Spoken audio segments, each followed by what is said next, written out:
और एम्फी की तरफ से सेमी एनुअल रिव्यू होता है। इसमें पता चलता है कंपनी के मार्केट कैप के हिसाब से कि किस कैटेगरी में वो स्टॉक जाएगा। बहुत लोगों को कंफ्यूजन होता है, किसी भी कंपनी को लूजली मिड कैप कह लेते हैं, स्मॉल कैप कह लेते हैं। ये देख लीजिए, समझ लीजिए, फिर आपका कंफ्यूजन पूरी तरीके से दूर हो जाएगा। सबसे पहले आप देखें तो जो लार्ज कैप की परिभाषा ये है कि पहले करीब करीब 92,000 करोड़ से ऊपर की जितनी बड़ी कंपनीज थी उन सबको लार्ज कैप कहा जाता। अब इसके आंकड़े में थोड़ा सा बदलाव कर दिया है। अब 1,05,000 करोड़ से ऊपर के मार्केट कैप वाली कंपनीज को ही लार्ज कैप कहा जाएगा। सिमिलरली आप देखिए तो मिड कैप्स में भी पहले 30,700 करोड़ ये बेंचमार्क था, इसके ऊपर सब मिड कैप है। अब ये 34,800 कर दिया है। अब इस चेंजेस के चलते आप देखें तो कुछ स्टॉक्स स्मॉल कैप से मिड कैप की तरफ गए, कोई मिड कैप से लार्ज कैप की तरफ से गए।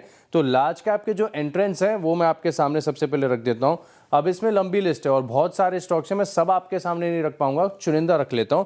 जैसे मुथूट फाइनेंस है, HDFC AMC, कैनरा बैंक है, कमिंस है और हीरो मोटोकॉर्प है। सिमिलरली आप देखें तो कुछ स्टॉक जिनका मार्केट कैप यानी स्टॉक प्राइस में गिरावट आ जाती है तो अब लार्ज कैप से मिड कैप की तरफ ट्रांजिशन करते हैं। इनमें REC, United Spirits, Indus Star, Mankind Pharma, JSPL, Shree cement जैसे स्टॉक्स आते हैं।